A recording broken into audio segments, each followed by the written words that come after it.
Assalamualaikum warahmatullahi wabarakatuh. Alhamdulillah wassalatu wassalamu ala rasulillah wa ala alihi wa sahbihi wa mawala. Amma ba'du fa ya ibadallah usikum bitaqwallah fa innal jannata uiddat liman ittaqah. Ibu-ibu rahimakumullah, pada hari ini kita akan bahas lanjutan kajian hadis tentang perempuan dalam timbangan syariah bagian ke-8, tapi pertemuan ke-9 ya. Halaman 87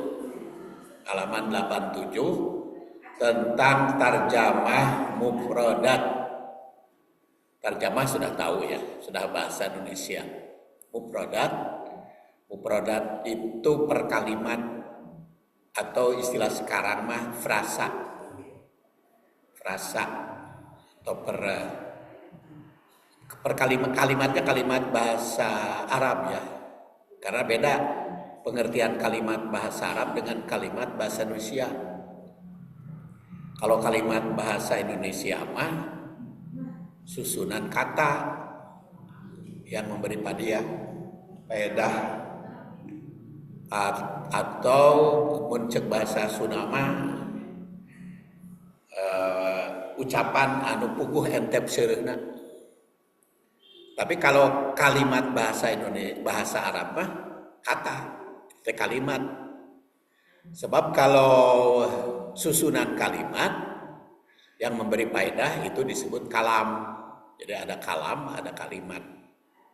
Dan ini tarjamah kalimat bahasa Arab atau tarjamah mufradat. Tentu saja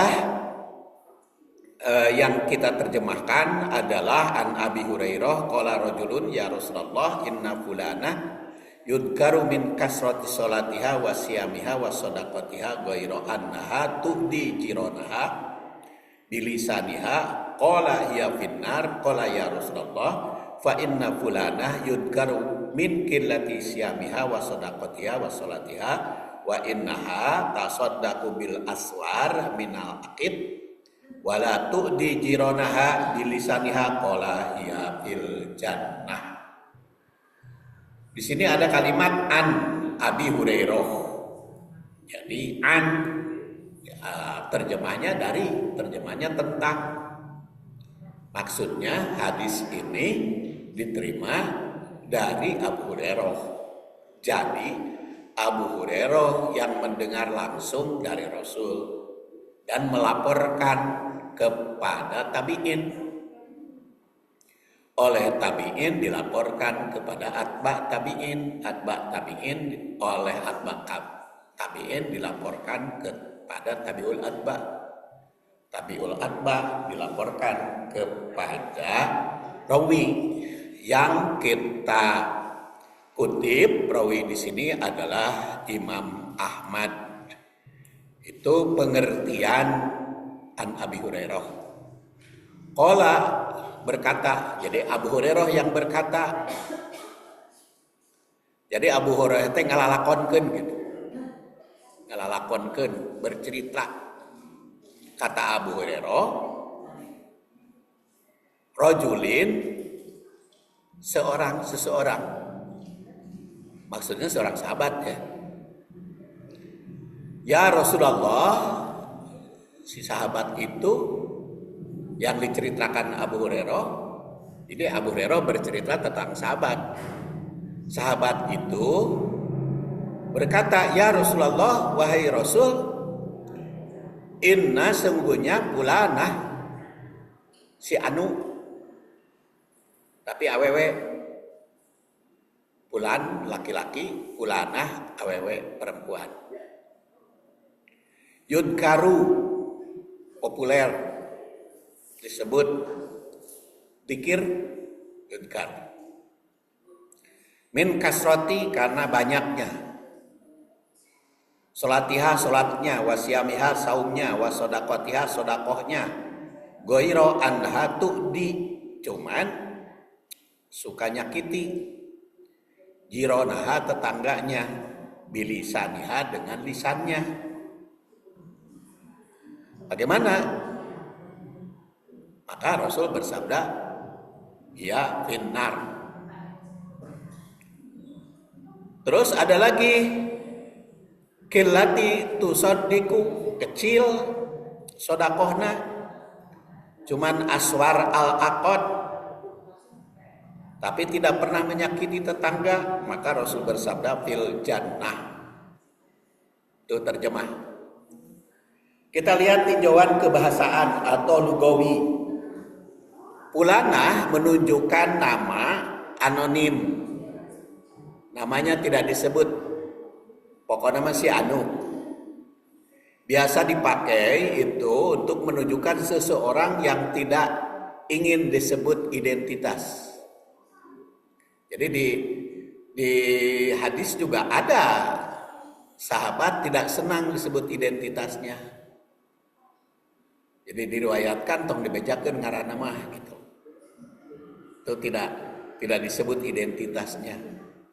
Kita juga kan dalam berita kadang-kadang seseorang yang tidak bersedia disebut identitas.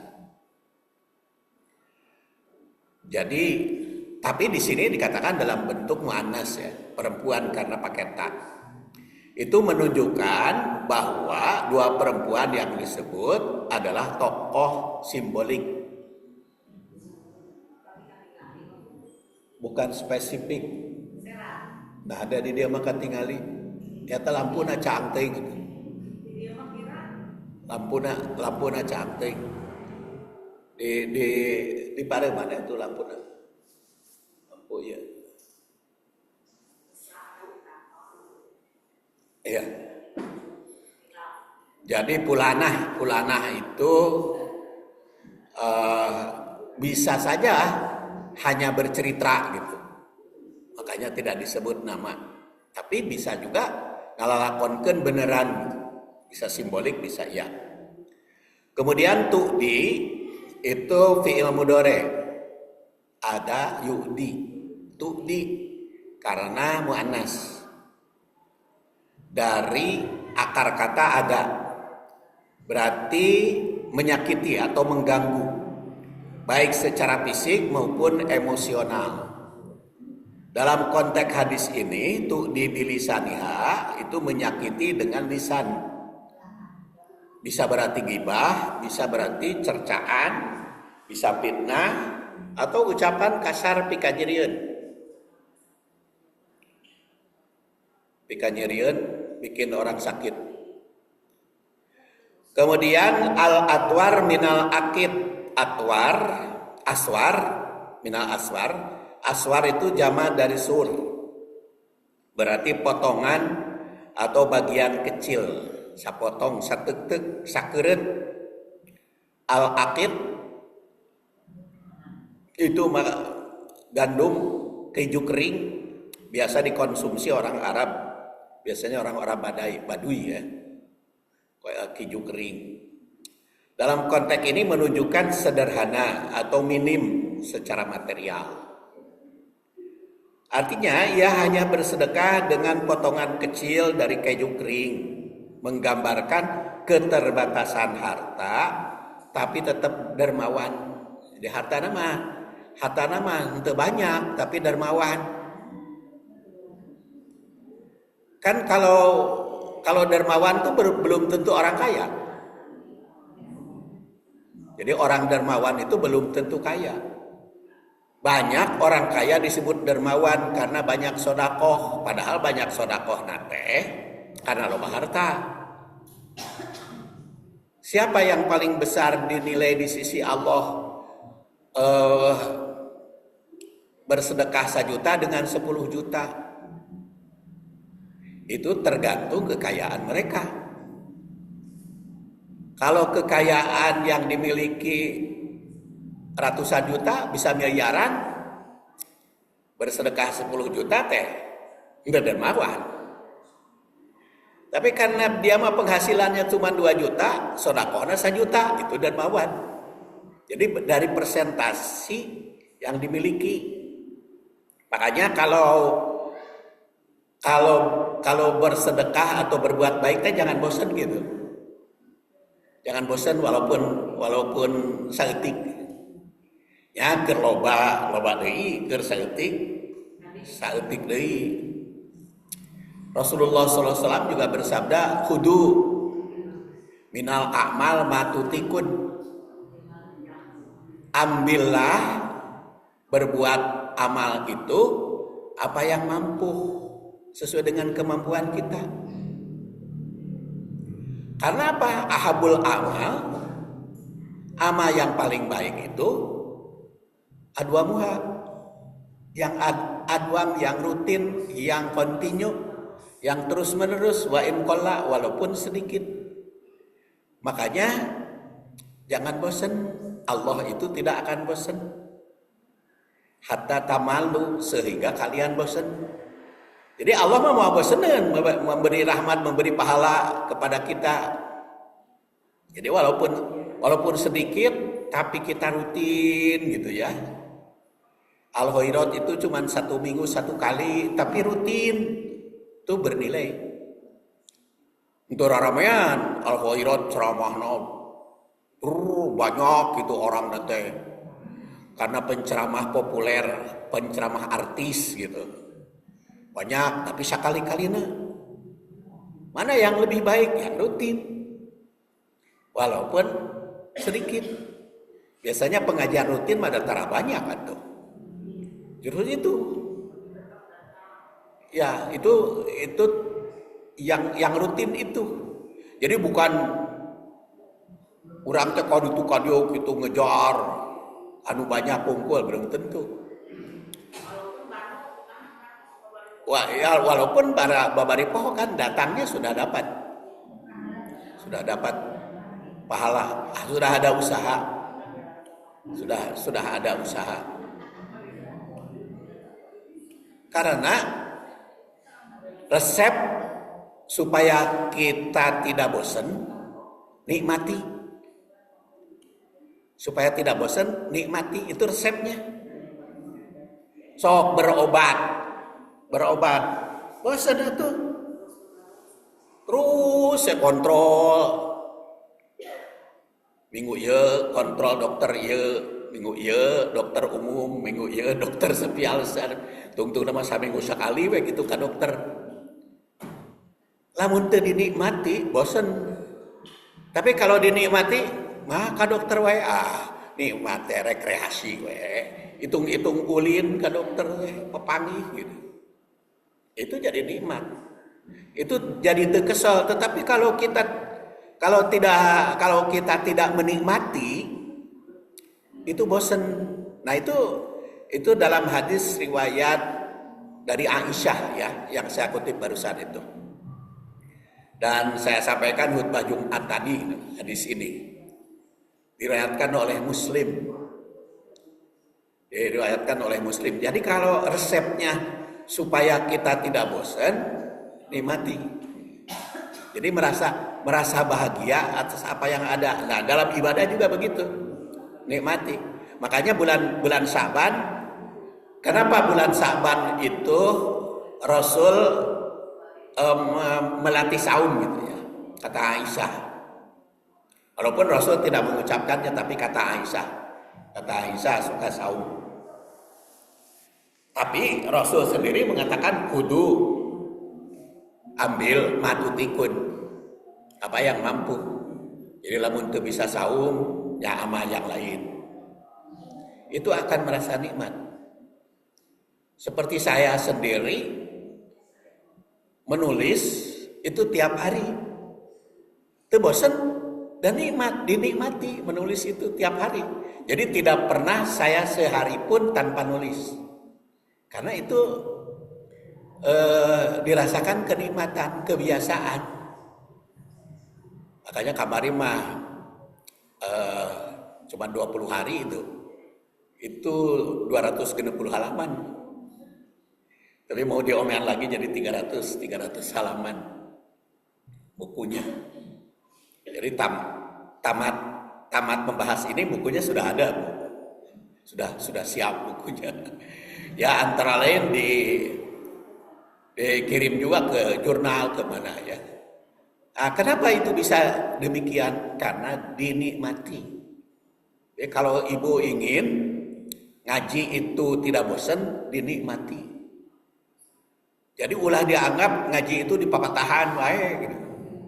Tapi kita merasa bahagia bisa berdiskusi sanes ngarasa di papatahan, tetapi ngarasa kita berdialog dengan apa yang kita mampu, dengan apa yang kita tahu. Bahkan Rasulullah SAW itu walaupun sudah tahu, tetap menerima, mendengarkan. Kan pernah saya ceritakan Rasulullah Iqra alayya Quran. Hai Ibnu Mas'ud, tolong bacakan kepadaku Al-Quran. Kata Ibnu Mas'ud, kok engkau yang menerima wahyu, kok masa saya yang baca? Kata Rasulullah, saya tidak bosan mendengar Al-Quran dibaca, walaupun yang turun. Saya kadang-kadang kita kan kalau membaca Quran teh resapi rarasaan urang teh jadi Rasul ketika menerima wahyu. Bagaimana Rasul ketika menerima wahyu itu lalu kita baca ya, membaca Al-Quran, cerita Nabi Yusuf asik, cerita Nabi Daud asik gitu. Cerita Nabi jadi ngalalapon gitu. Jadi dihayati, dialami. Itu nikmat. Baca Quran itu akan nikmat. Begitu pula mengkaji, meneliti. Nah, di sini juga bagaimana yang sedikit itu kalau rutin, kalau dilakukan secara kontinu itu akan besar. Itu dicintai oleh Allah. Jadi inna ahabbal a'mal adwamuha. Amal yang paling dicintai itu ulah gertas gedebuk gitu. Kertas gedebuk teh naon? Geledug ces. Budak cepet-cepet las gitu. Naon bahasa Indonesia anu kitu? Pokoknya mah teu kontinu geledug ces. Ya Ramadan teh ulah geledug ces gitu. Tapi makanya di bulan Sa'ban dilatih teh gitu. Jadi secara kontinu. Jadi kita kan merasa nikmat aja. Wayah kieu mah cenah waktu sare atuh nunutan gitu. Tapi karena dirasakan kenikmatan bahagia. Jadi kalau kita ingin bahagia, nikmati apa yang ada. Makanya di sini juga walaupun hanya dengan asmar minal akid tetap dinilai asal tidak menyakiti tadi. Makanya oleh Rasul disebut ya fil jannah. Jadi kesimpulan secara bahasa atau kesimpulan linguistik, hadis ini secara bahasa sangat padat secara moral dan sosial. Menggunakan gaya bahasa kontras ya. Kontras kan perlawanan antara A dan B, antara pulanah yang rajin ibadah tapi menyakiti dan orang yang tidak begitu rajin tapi tidak pernah menyakiti. Kontras, perbandingan. Jadi memperkuat nilai etis lebih utama dari nilai ritual kosong. Pemilihan kata yudkaru tu'di pulanah itu menekankan keseharian dan keumuman bahwa kita semua bisa menjadi tokoh dalam hadis itu. Yang diceritakan oleh Rasul kan bisa kita juga itu pelakunya. Makanya tidak disebut namanya, itu bisa pelaku kita. Kemudian prioritas akhlak dalam Islam Nabi menunjukkan bahwa keberagaman sejati itu tidak hanya diukur dari ibadah ritual seperti sholat, saum, hanya diukur secara ritual saja seperti sedekah, tetapi juga akhlak sesama, khususnya terhadap tetangga.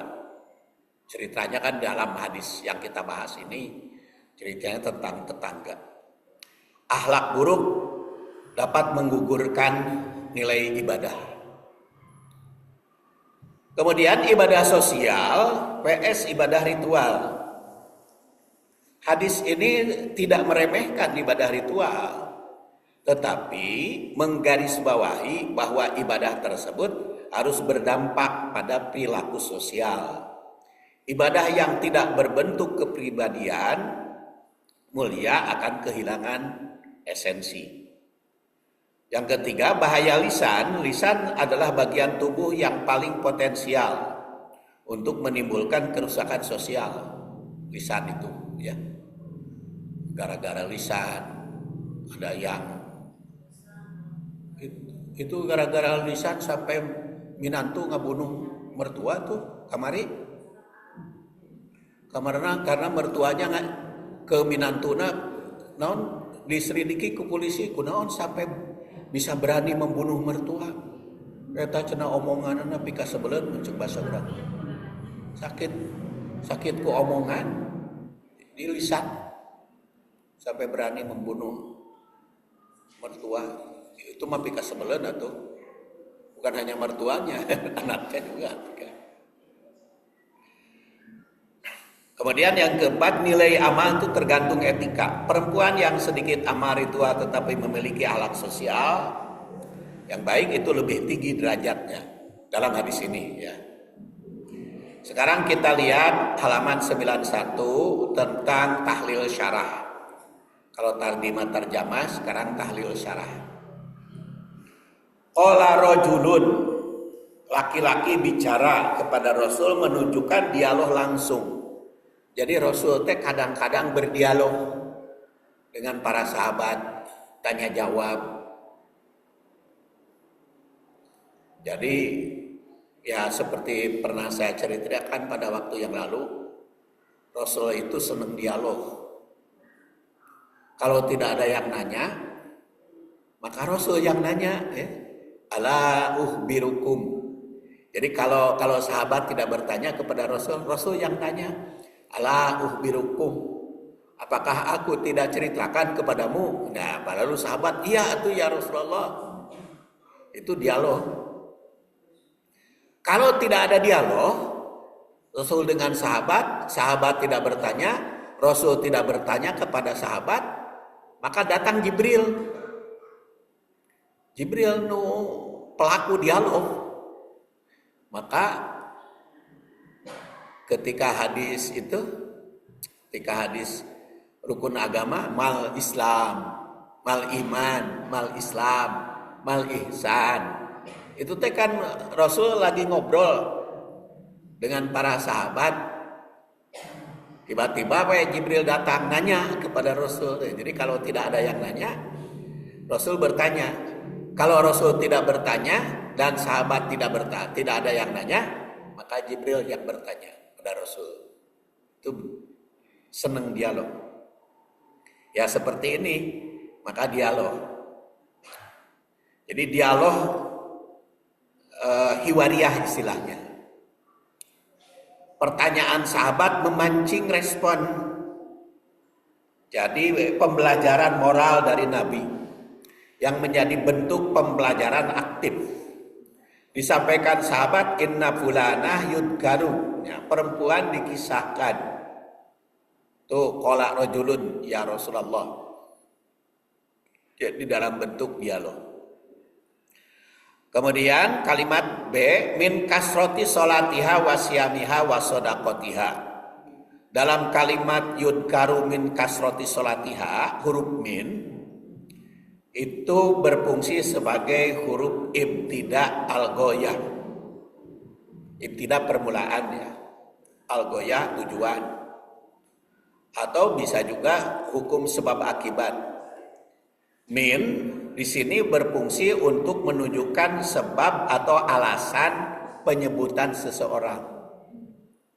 Jadi min itu terjemahnya banyak sekali, min itu. Ya kadang daripada makanya ketika abdi di pesantren ajengan podoli guru abdi teh Kan ku bahasa Sunda abdi ngaji teh. Min tina tibatan sawareh. Tina tibatan sawareh itu min. Ti ya dari, tina daripada atau sebagian, sawareh itu sebagian. Jadi kadang-kadang min itu pengertiannya seperti itu.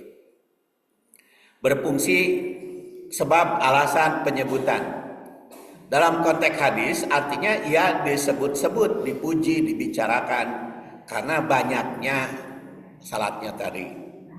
Jadi populer atau dikenalkan karena banyak sholat, banyak saum, banyak sedekah. Perempuan yang dikisahkan dikenal karena banyak ibadah. Paling populer, tumin kasroti sholatiha. Kemudian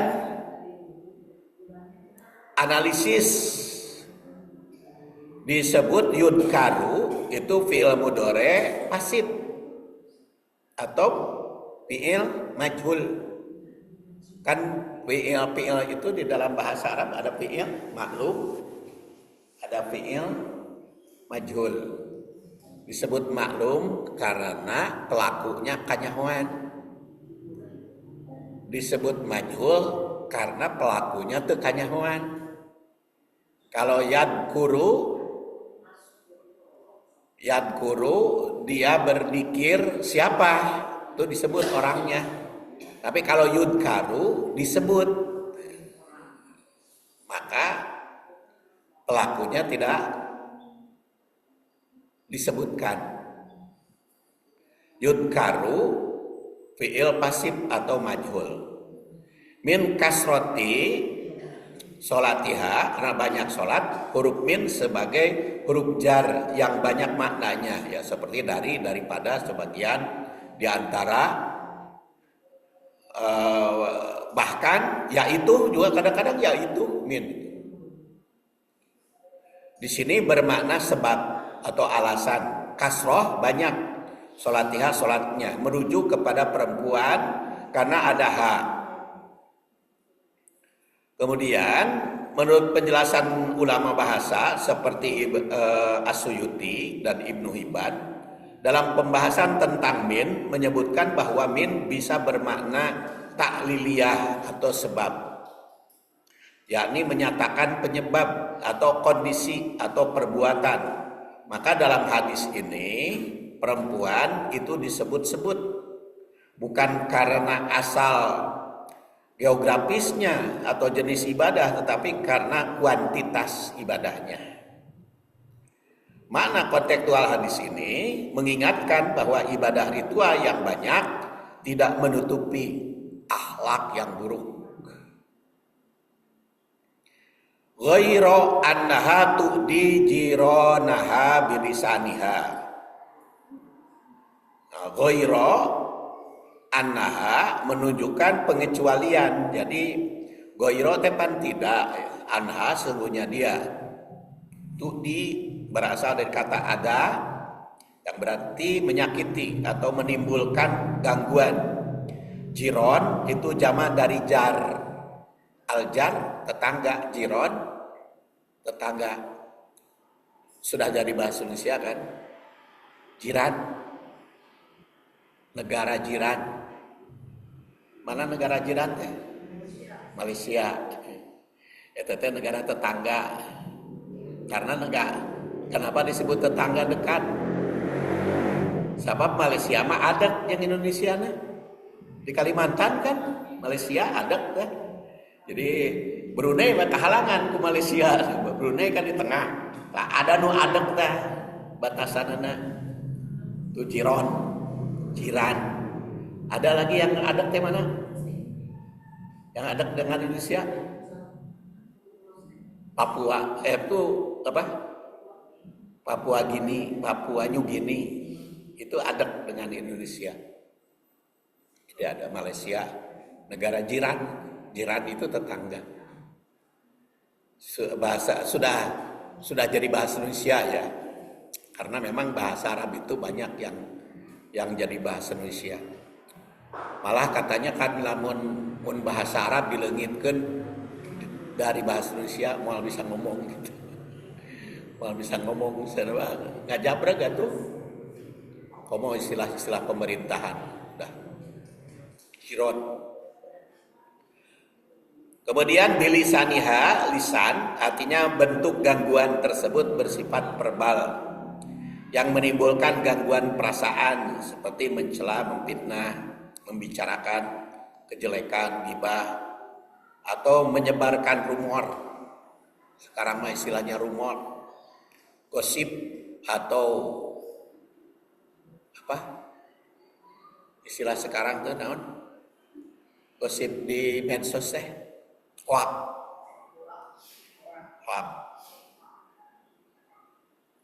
Bilisaniha. Jiron dalam bentuk jamak tadi. Kata Al-Ghazali bahwa menyakiti tetangga ini merupakan bukti buruknya akhlak yang menimbulkan hilangnya kebaikan. Kata Imam Ghazali yang wafat 505. Penjelasan ulama Muhammad Yusuf berpendapat bahwa sahabat yang mengungkap keburukan wanita itu bukan termasuk ghibah. Atuh ya cenah ngomongkeun orang kepada Rasul apa termasuk ghibah? Kata Muhammad Ibnu Yusuf, ini mah tidak termasuk ghibah. Karena apa? Karena tidak disebut orangna. Tidak, oktumna kan tidak disebut. Hanya pulana si anu ada kasus. Ya kalau bicara contoh jangan disebut orangnya.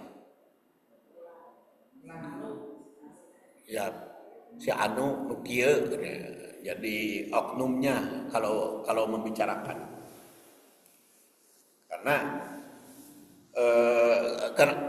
kenapa tuh disampaikan ini mah karena ingin mendapat penjelasan, jadi konsultasi agar jelas duduk persoalan. Rasul menjawab tidak menegur sahabat tersebut bahwa perempuan semacam itu yang baik ibadah maupun yang buruk kan tidak ditegur kan oleh Rasul.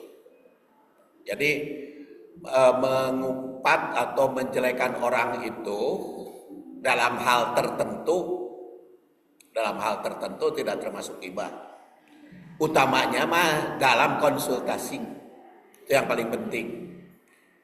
Dalam konsultasi atau untuk menyebut kasus tertentu. Pamanya ngaran si B teh banyak gitu. B yang mana? Nuhas eta cenah nu pincet. Sebab eueuh deui nu pincet mah eta unggul, karena menunjukkan gitu. Supaya ketahuan. Body shaming ya. Tapi body shamingnya untuk menunjukkan identitas supaya tidak salah arah gitu. Tidak salah arah. Terus untuk menyelamatkan orang. Terus untuk mendamaikan. Tapi yang paling penting mah konsultasi. Seperti seorang suami kan tidak boleh membicarakan kejelekan istri. Atau istri tidak boleh menjelekan kejelekan suami. Tapi lamun konsultasi ya dibolehkan. Membicarakan kejelekan suami karena dalam konsultasi bisa konsultasi hukum supaya kedudukannya bagaimana. Karena tidak mungkin kalau hukum umpamanya di pengadilan gitu ya, di pengadilan namun disebutkan kejelekan anak itu bisa tuh. Jadi bingung gitu hakim juga untuk memvonis mana yang bersalah. Maka itu ada penuntut umum. Penuntut umum itu kan berbicara kejelekan gitu. Itu kan ngomongkan batur, ghibah itu dah. Penuntut umum kan menjelekan itu di pengadilan yang begitu mah beda. Atau konsultasi tapi bisa untuk ngaislahkeun, bisa untuk memvonis, menjatuhkan hukum. Atau kalau dokter untuk memberi obat. Obat suami punya penyakit, suami obatnya apa? Kan harus jelaskan ku istrina, goreng itu teh padahal.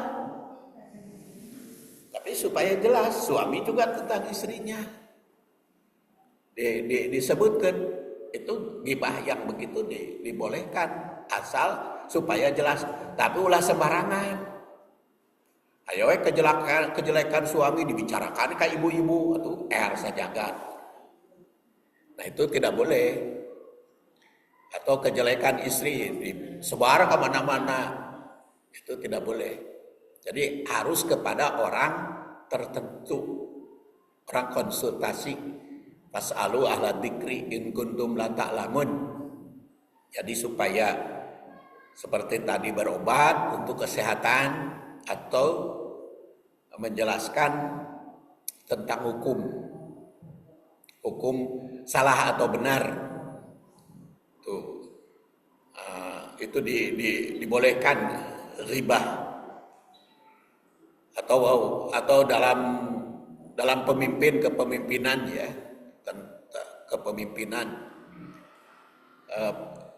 kepemimpinannya konsultasi mana ya teh nu piliheun teh pemimpin teh. Maka nanya kepada ahli, si ahli harus bicarakan kebaikannya, kejelekannya. Tidak boleh kejelekannya saja. Seorang yang banyak amal ibadah tadi kan disebut ya. Kemudian Al-Kalabi yang wafat 380 mengungkapkan bahwa perempuan yang menghina tetangga itu boleh jadi karena telah merasa bangga atas banyak amal. Jadi orang yang bangga atas banyak amal itu bisa dibicarakan. Orang reus gitu, ku perbuatan jelek itu tama da geus nyarahoeun sararea oge. Jadi karena berbahaya kalau tidak disebutkan. Kemudian Ismail Haqi menyatakan bahwa dosa itu kaitannya secara garis besar kan ada 3 macam. Satu, dosa seorang hamba yang melanggar hak Allah, dosa itu. Ada dosa yang berkaitan dengan sesama manusia, hak sesama. Ada dosa karena mengambar hak Allah sekaligus dengan melanggar hak sesama. Ada dosa seorang hamba itu hanya melanggar hak Allah, seperti tidak sholat, itu hak Allah. Jadi dosa kepada Allah saja. Anu teu sholat mah dia tara sholat, tara saum gitunya, haknya kepada Allah. Ada dosa yang berkaitan dengan sesama manusia, tapi seperti tadi menyakiti tetangga pika nyerieun atau ngambil, mencuri. Ada dosa melanggar hak Allah sekaligus dengan melanggar hak sesama manusia.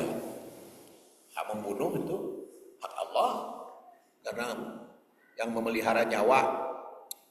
Membunuh juga menggambar hak manusia. Ini salah satu contoh-contohnya. Dosa yang melanggar hak sesama manusia seperti mencuri, menyakiti tetangga, hutang sengaja tidak mau bayar, karena hak sesama manusia itu dilanggar. Dosa yang melanggar hak Allah ya seperti meninggalkan sholat, meninggalkan saum, meninggalkan zakat, meninggalkan haji padahal mampu. Oleh karena itu dosa terhadap tetangga baru mendapat ampunan dari Allah apabila ada ampunan dari tetangga. Al-Hikam menandaskan hadis ini adalah dalil bahwa hukukul ibad itu tidak bisa ditutup dengan hak Allah. Hukukul ibad, hak tetangga itu cukup kur istighfar hukul gitu. Urang teh pernah menyakiti tetangga, istighfar we hukul teu cukup. harus kepada tetangga. Jadi makanya dosa kepada sesama mah rada beratna teh eta gitu. Tobatna ka Allahnya, istighfar, tapi juga kepada sesama manusia. Maka seorang tidak bisa mengandalkan ibadah personal dan meremehkan dosa sosial. Kemudian Ibnu Rajab Al-Hambali, sering Ibnu Rajab disebut Al-Hambali karena madhab Hambali. Dalam kitab Jami'ul Ulum, menyakiti lisan lebih berbahaya daripada menyakiti fisik. Karena bisa lisan itu fitnah, kekacauan, menimbulkan permusuhan dan memutus silaturahim secara luas, kata Ibnu Rajab. Ini mah kan dalam kitab Sarah, kalau Sarah mah mengutip para ulama. Terdapat istilah bahasa, luka karena tombak bisa sembuh, tapi luka karena lisan tidak akan sembuh. Luka gigi bisa diobati, tapi luka hati tak terobati. Jadi luka gigi bisa diobati, luka hati tak terobati. Makanya jangan sampai melukai hati, jangan sakiti hatimu. Kemudian nilai syariat dan hikmah. Jadi warna teh kudu hideungnya, jelas saya hideung mah. Yang kema dirobi lah. Jadi di papan tulisna anu hideung mah latar belakang hideung tulisan bodas kan jelas. Nilai syariat dan hikmah akhlak sosial. Hadis ini menekankan bahwa akhlak sosial terutama kepada tetangga lebih berat timbangannya dibanding ibadah ritual. Kan kita sedang membandingkan.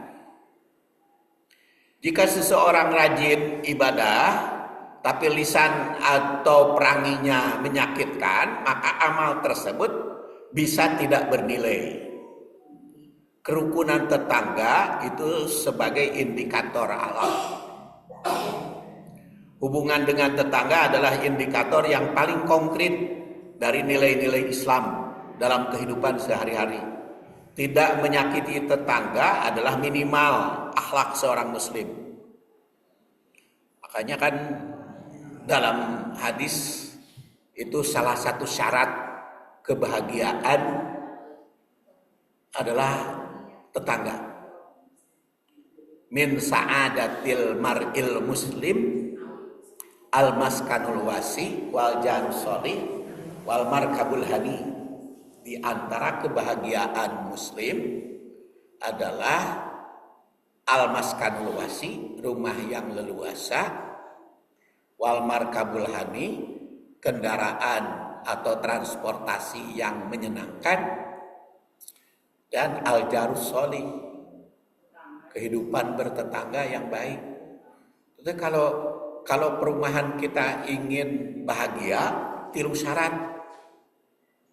Pertama, rumahnya yang berfungsi baik. Kedua, tetangganya yang soleh, silih eledan, silih bantu. Ketiga, lalu lintas, alat transportasi yang menyenangkan. Dan makna sebaliknya, kalau 3 hal itu tidak baik, tidak berfungsi baik, itu sesuatu yang menyakitkan, yaitu rumah sempit, susah selonjor, RSSSS, susah selonjor, sempit, darugdek, ese diuk-diuk acan, bisa selonjor. Kemudian tetangga para seajak tetangga ribu gitu. jeung tetangga teu rapi tipu. Terus alat komunikasi, transportasi, riweuh gitu.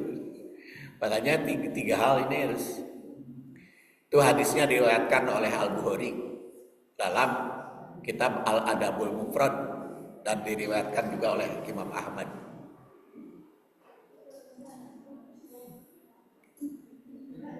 Itu mah sudah dibahas di jurnal An-Nur, di jurnal An-Nur Jogja. Jadi tulisan saya diterbitkan di Jogja juga dalam bahasa Inggris. Nah ini mah gampang, yang kubahasa naon oke. Jadi tegasnya tadi tetangga itu sampai disorot oleh Rasul. Karena itu pokok persoalan di dalam ketenangan. Apalagi gangguan verbal, itu hukukul ibad ya, hukukul ibad yang kurang terpelihara. Makanya Rasul mengatakan ya finnar. Jadi penekanannya di neraka. Di neraka itu bisa neraka akhirat, bisa neraka dunia. Jadi hubungan dengan tetangga bukan hanya di akhirat saja, di dunia juga apa? Riweuh atuh. Jeung tetangga teu wauh mah, jeung tetangga teu akur mah riweuh hirupna ge. Pahareup-hareup deh. Pahareup-hareup paamprok deh. Pahareup-hareup prok deui. Jadi itu teu enak gitu dengan tetangga. Nah, bahaya lisan juga. Jadi lisan itu hanya saucap gitu, tapi itu teh pikasebeleun. Makanya ulah murah bacot teh gitu. Jadi bacot teh harus dijaga. Dan makna dalam neraka bisa berlaku di dunia maupun di akhirat. Di akhirat sudah jelas berdasar hadis ini yang telah diancam Rasul, bahwa yang menyakiti tetangga dengan lisan masuk neraka. Sedangkan di dunia akibat ucapan buruk atau lisan yang menyakiti tetangga itu bisa menimbulkan tersiksa di dunia karena tidak tidak tenang sehari-hari.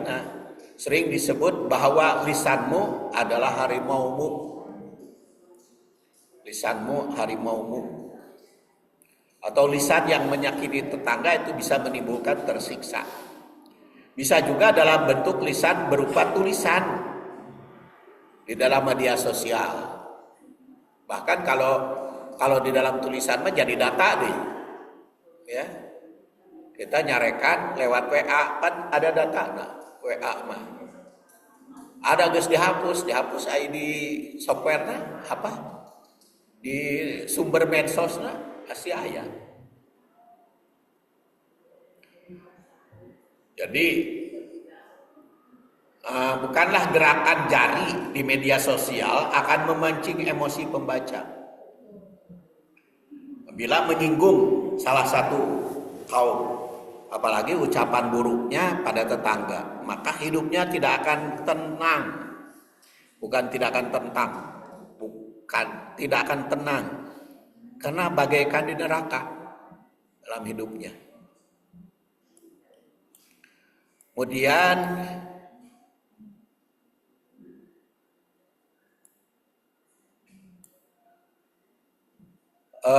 dikisahkan tentang kilah di sini. Kilah itu sedikit artinya. Nah, itu merupakan lawan daripada kasroh yang berarti banyak. Kalimat selanjutnya yang diperbandingkan adalah sama-sama ibadah. Jadi bagaimana tokoh yang ritualnya sedikit tetapi sosialnya bagus. Disebutkan sholat, saum, sedekah. Karena di sini adalah melambangkan ritual. Demikian pula sedekah jika yang dikeluarkan hanya zakat, Nah, ibadah yang banyak adalah bila dilakukan bukan hanya yang wajib. Jadi kalau disebut kasroh, itu selain yang wajib. Kalau yang wajib mah tidak bisa disebut kasroh. Kasroh kusa ya, sanes kusin. Kasroh kusin mah eta JR. Ibadah yang banyak adalah bila dilakukan bukan hanya wajib, tapi juga yang hukumnya sunnah atau tatawu. Sodakoh dianggap sedikit kalau hanya zakat, walau kuantitasnya banyak, karena orang kaya. Dalam riwayat yang lain redaksina wapulana tusolli al maktubah. Kalimatnya tusolli al maktubah, nu wajib bungkul, tetapi baik. Jadi yang dimaksud sedikit hanya melaksanakan yang wajibnya belaka, baik sholat, zakat maupun haji. Tidak melaksanakan yang sunat atau yang termasuk ibadah berlebih. Jadi kalau hanya saumnya yang wajib saja, sholat yang wajib saja, eta teh can banyak gitu mah. Yang banyak mah sholat yang wajib ditambah rawatib, tambah tahajud, tambah duha, nah itu jadi banyak.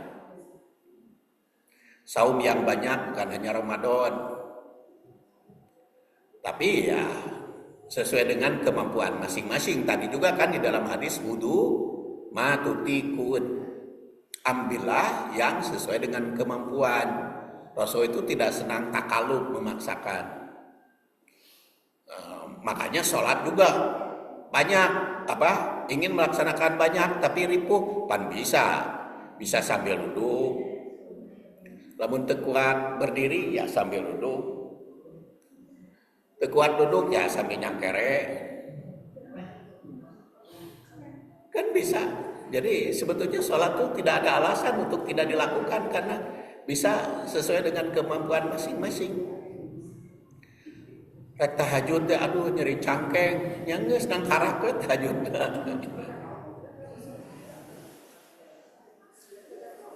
Teu bisa duduk-duduk acan ya, incok nang karak we. Tapi hari ada saum apa alternatif kan di Rasulnya juga di Qur'annya ge hari saum aya alternatif lain. Tapi tidak ada ibadah yang nol. Pasti ada pilihan-pilihan. Ada ibadah pilihan-pilihan. Ya seperti kita sudah usia lanjut, tentu saja sesuai dengan kemampuan masing-masing. Dan Rasul juga kan ketika usia lanjut mah sering sholat sambil duduk. Padahal kan Rasul mah usia lanjutnya ge muda keneh. Kan wafatna ge 63. Beda 10 tahun ya ganti. Jadi Rasul mah masih muda sebetulnya pupusna teh. Tapi dikisahkan oleh Aisyah di lanjut usia sering sholat sunat sambil duduk. Itu menunjukkan sesuai kemampuan masing-masing. Jadi pokoknya tidak perlu memaksakan diri gitu, sesuai kemampuan. Kudu matutikun, sesuai dengan kemampuan. Tetapi kalau urusan kepada sesama kan sulit gitu, istilah keringanan tuh sulit keringanan. Kalau ritual mah ada macam-macam. Makanya di sini dikatakan yang tidak begitu banyak ibadah tapi baik, maka ya fil jannah. Dan bagaimana tetangga hidup bertetangga yang baik? Nah, ini ada hadisnya. Memang di sini diperselisihkan kesahihannya, tapi itu isinya dari berbagai hadis dikumpulkan. Dari Amr bin Su'aib an abihi an jaddihi, dari kakeknya, man aglaqo babahu duna jarihi mahwabatan ala ahli wa mali walaisa dalika bimu'minin walaisa bimu'minin. Barang siapa yang menutup pintu karena tetangga, karena takut terganggu oleh tetangga, baik urusan harta maupun keluarga, laisa bimu'minin, tidak termasuk mukmin. Kemudian walaisa bimu'minin man lam ya'man jarahu bawa'iqahu, tidak termasuk mukmin orang yang tetangganya merasa terancam. Atadri, apakah Anda tahu ma hakul jar, apa hak tetangga? Idasta'anaka a'antahu, apabila minta bantuan, bantulah. Wa idastaqrodoka aqrodtahu udda alaih, apabila meminjam, kasih pinjaman. Wa idza marido muddahu, sakit tengok. Wa idza asobahu khairun hana tahu, apabila mendapatkan kebahagiaan beri tahniah. Tahniah teh naon? Tahniah mah sabalikna takziah. Kalau takziah mah ikut berduka, kalau tahniah ikut bahagia. Wa idza asobathu musibatun azzaitahu, apabila terkena musibah menyedihkan, takziah.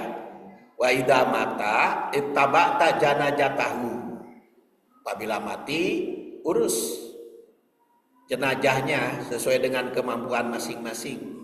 Wala tastatilu bil bunyan patuh jabu anhurih illa bi'idni, jangan sampai membangun mengganggu udara, mengganggu angin, mengganggu oksigen.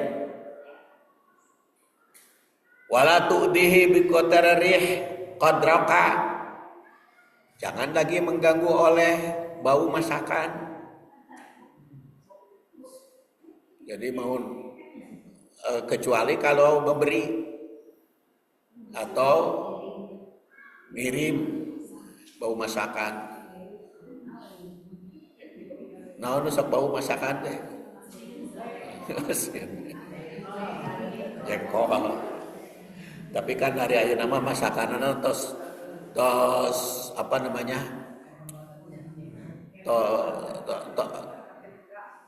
Tos insan. Baheula mah masakan teh mani kudu ka pasar heula, kudu ngeuretan heula, kudu ieu lama mun hayang nanaon teh. Ayeuna mah teu kudu. Tinggal kieu datang sorangan. Makanya kan ada hadis gitu. Tapi terlepas patos didugikeun ka ibu. Jadi di akhir zaman mah satahun asa sabulan. Sabulan asa saminggu. Saminggu asa sapoe. Sapoe asa saat. Sasaat asa sakejap gitu. Asa sakejap mata, sesaat teh. Sekarang sudah terasa kan, buruk teh karasa tuh, kilat nanti, kilat nanti.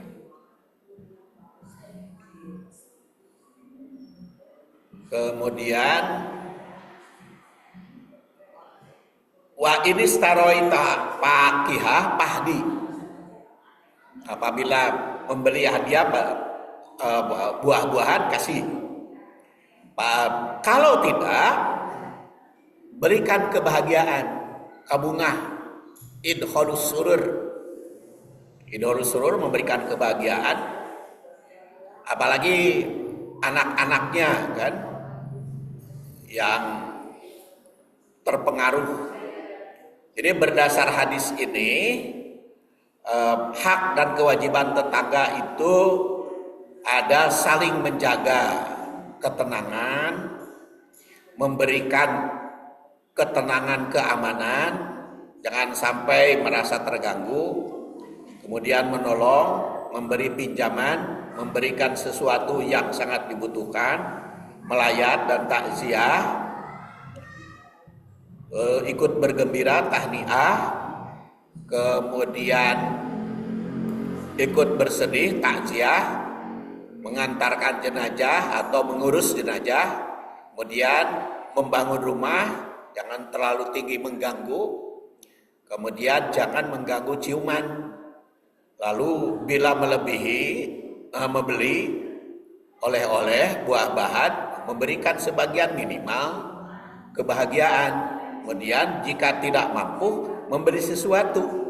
Jadi ada 13 hak dan kewajiban tetangga agar tentram, ya. Nah, jadi ibu-ibu rahimakumullah, sarahnya dianggap tamat.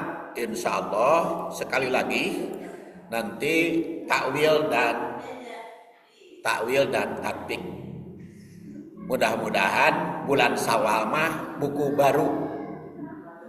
Jadi tak namatkeunana mungkin awal Februari. Insyaallah dipaksakan tamat awal Februari. Jadi nanti bulan Syawal mah buku baru.